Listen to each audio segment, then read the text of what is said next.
આજે Gujarati film full stop release થઈ છે ત્યારે ગુજરાતી ઓડિયન્સે શા માટે આ ફિલ્મ જોવી જોઈએ અને તમે ફર્સ્ટ ટાઈમ ગુજરાતી ફિલ્મ કરી રહ્યા છો તો કેવો એક્સપિરિયન્સ રહ્યો Gujarati film industry?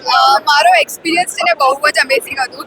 I really want to thank Pritesh sir અને Jackie sir for giving me this opportunity. Gujarati લોકો તો બહુ જ મીઠા હોય છે, બહુ જ સરસ હોય છે. And from TV shows, Hindi TV shows to Gujarati film industry, my journey was very good, very I feel very emotional working in this Gujarati industry. અને હું એ કહીશ કે ફૂલ સ્ટોપ એ માટે જોવી જોઈએ. Full stop movie is all about female friendship, female unity, woman empowerment, સ્ત્રી સશક્તિકરણ અને કેવી રીતે લોકોને જે છોકરીઓ એ ફાઇટ કરવું જોઈએ, સ્ટેન્ડ લેવું જોઈએ અને એની શરૂઆત આપણા પોતાના ઘરથી જ થવું જોઈએ. આઈ થિંક એ અવેરનેસ બહુ જ જરૂરી છે. એ માટે તમને ફૂલ સ્ટોપ મૂવી જોવી જ જોઈએ. બધા લોકોની લાઈફમાં કોઈક ના કોઈ ઇન્સિડન્ટ થાય.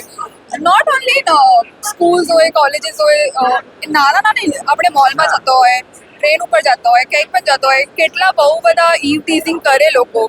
તો તાકાત તો બહુ બધા લોકોમાં હોય, પણ હિંમત કરવાની જરૂર છે. આપણામાં હિંમત હોય ને તો આપણે બધાને હરાવી શકીએ. બરાબર. આપણી ફિલ્મ સુપરહિટ રહે તેવી શુભેચ્છાઓ. Thank you.